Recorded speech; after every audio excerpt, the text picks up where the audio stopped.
Ah, bonjour, Makade Benisse Nishn Cosmic Dem. Hey, it's Jaime here, and today we're going to talk a little bit about traditional teachings and hair.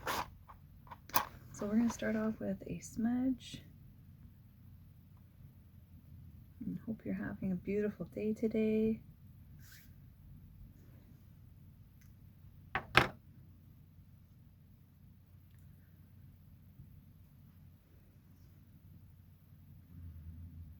And then for you.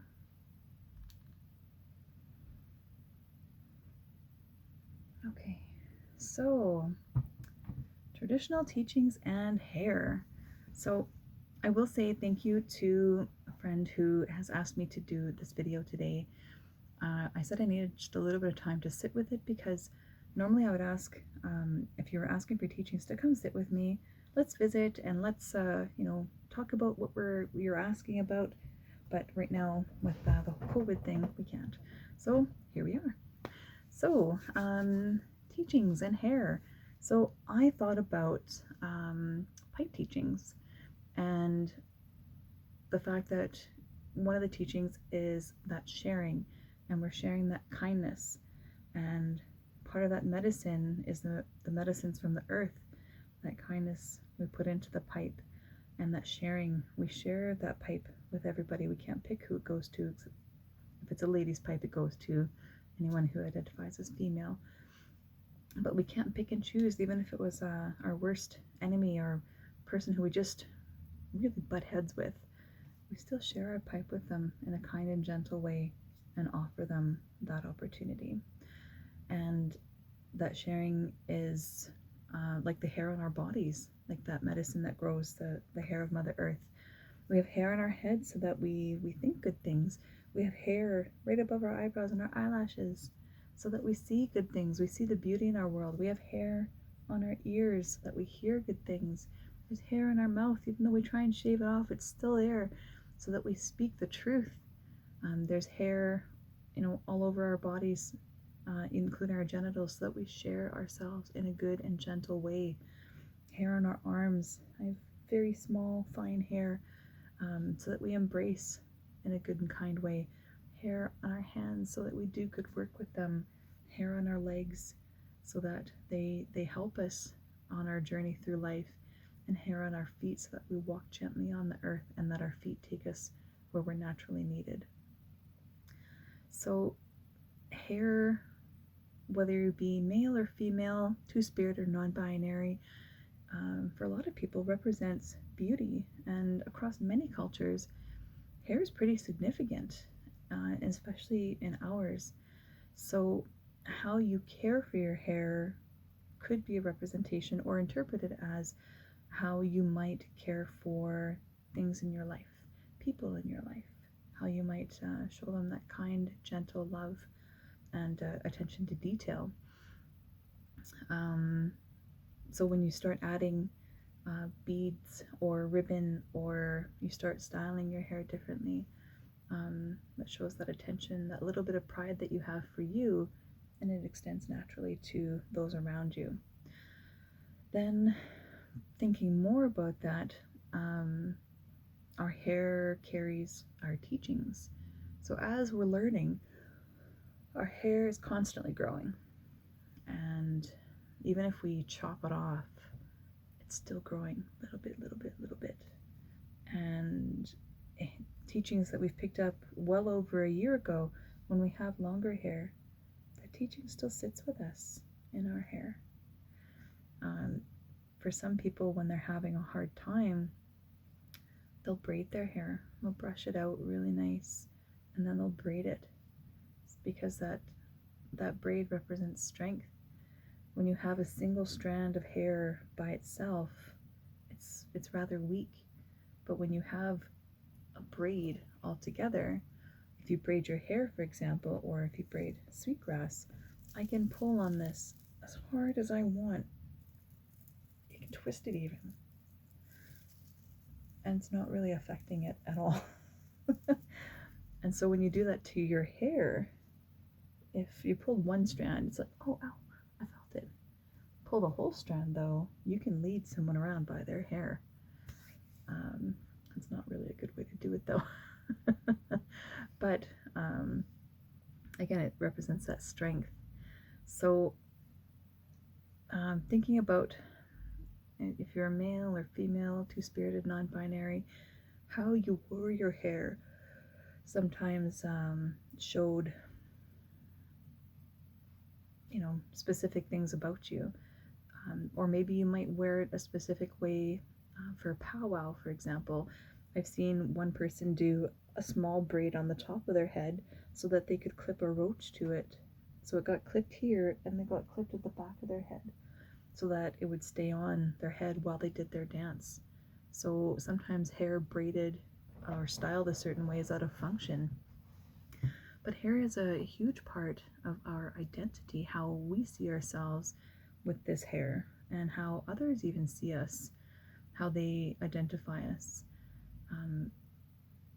I remember working in the restaurant and I used to keep my hair under a bandana because pulling a 2-foot hair out of your food would be kind of gross.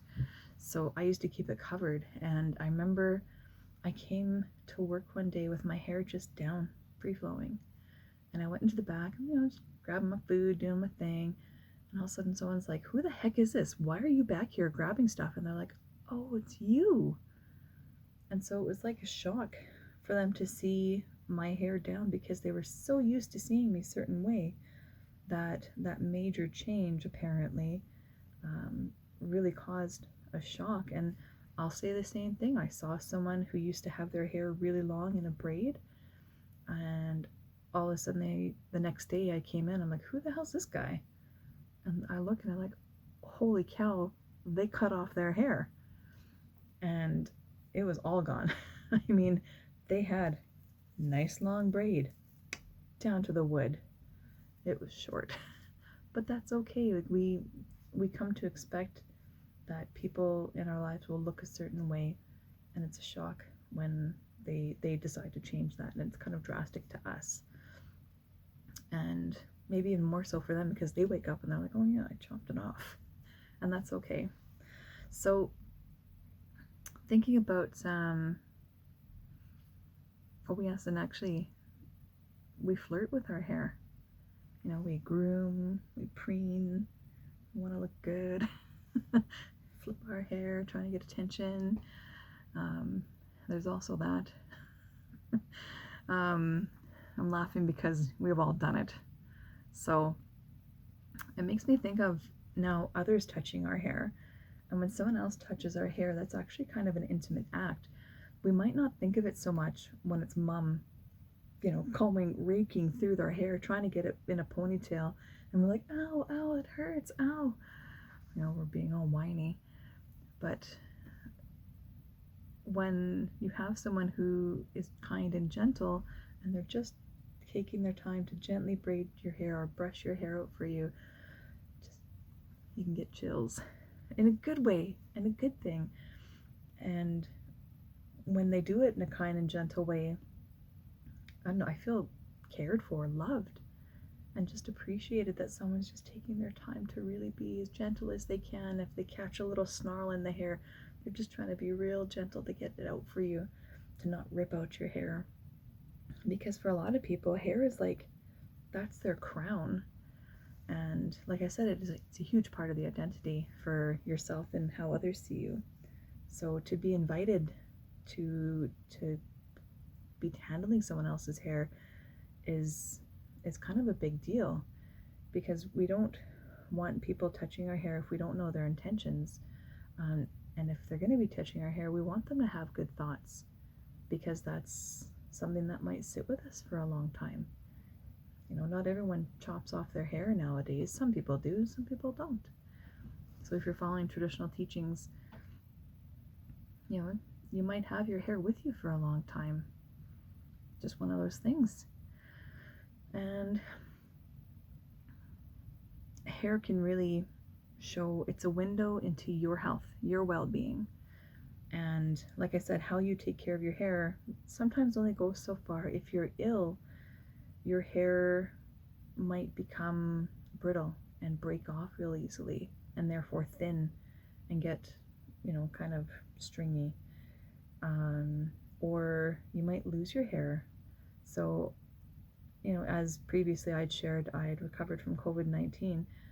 I realized that I'm having it feels like handfuls of hair, like significant amounts. And apparently that's a side effect of having that illness.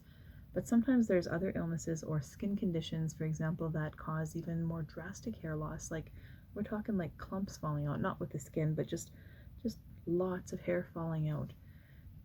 And so it's not always a reflection of how someone takes care of themselves, because no one really ever chooses to become ill or wants to be sick. So in those times, we have to remember to show that person that kindness, that love, and that gentleness that really, they deserve, that they should enjoy and appreciate, hopefully.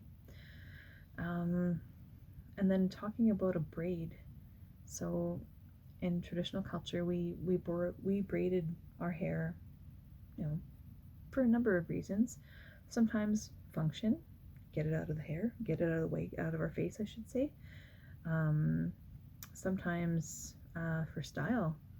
Sometimes apparently somewhere someone says that if you have a single braid, it signified your marital status, or if you had double braid, that meant you were something else. I haven't heard the full teaching on that, and no one knows for sure if you had a single braid, you're single, or a double braid, you're married. Who knows?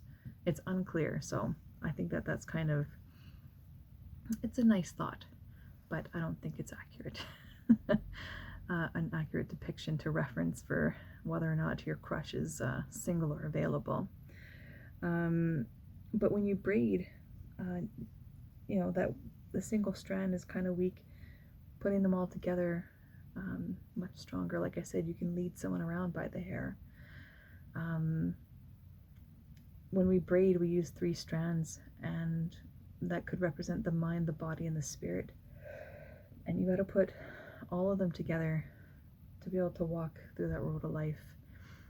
For some people, they reference the past, the present, and the future, because you have to understand what happened in the past to know what to do today, and to what to plan for in the future.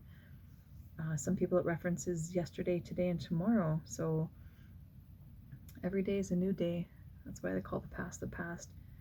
Today's the present, and tomorrow's a gift. It's the future.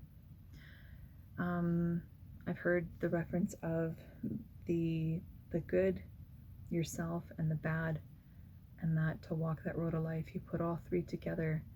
And as you journey on that path, it goes a little bit to the sides. And it's okay to do that. And it's, full. Life is full at the beginning, all the way until you get down to the end when it finishes.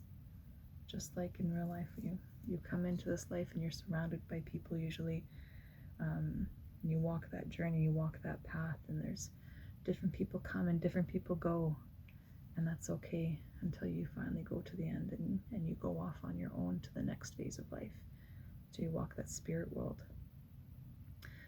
And that road is that good life, that Pamatazewan, to be able to go through that. And if someone else was braiding your hair, you would want them to be thinking good thoughts, because they're putting their energy into your hair to share that with you, and you want them to be thinking those good things. A lot of the times when we have a sweat lodge, we do encourage people. We don't tell them they have to. We encourage them, if you can let your hair down, to really relax, to let go everything you really can, whether it be conscious or unconscious. And if we braid our hair when we're having a hard time, we want to let those hard times go and let it out, because we no longer need it. No longer serves us in a good way. That brings us to grief. When we lose somebody who we love, whether it be a parent, a brother, sister, a family member, a child even. There's so many reasons that we find people in our lives who we just love and we call our family. And when those people move on to the spirit world, we often have just anguish. And sometimes, like, think about it, in those throes of grief, to cut your hair is to represent that visual representation of loss. And if you do it yourself, sometimes if you're really upset, you're just hacking it off. And sometimes you might have someone else do it for you. So, you know, a little while ago, I saw a family member, a cousin, who lost somebody, and they had someone cut their hair for them at the funeral. And literally she just grabbed scissors and gave it to them and said, "Here." And they're like, "You're sure?" And they're like, "Yeah, we're doing this." So they grabbed their hair and just started hacking it off. And you don't fix it because it represents that grief. So if it's wavy, that's what it is until you grow it out, and until you're no longer mourning that person, that's what your hair looks like. So it's a little bit better to have someone else do it for you if you can. But some people don't cut their hair. Some people just have a trusted person brush their hair out for them. And like I said before, to brush someone else's hair and you get those shivers, that really, tingly feeling in your scalp, that intense feeling of just being loved and cared for. Sometimes that's enough for those people who are having a hard time. And then finally we have wisdom. And visually, wisdom in our hairs, those white hairs that, we try and cover up sometimes. But way back in the day, having a person who had white hair in your community, you knew that person's been around. They've lived for a while, and they've usually seen some stuff. And what about those people who have all white hair? A lot of times they're really old, and those are elders. And when you start to get those white hairs, don't look too close, there's people in the community who start coming to you for those teachings and asking you to share some guidance or to share some wisdom. And that's when others usually see you as being the one who holds that knowledge that they're probably looking for. So that's all the stuff that I remember about hair.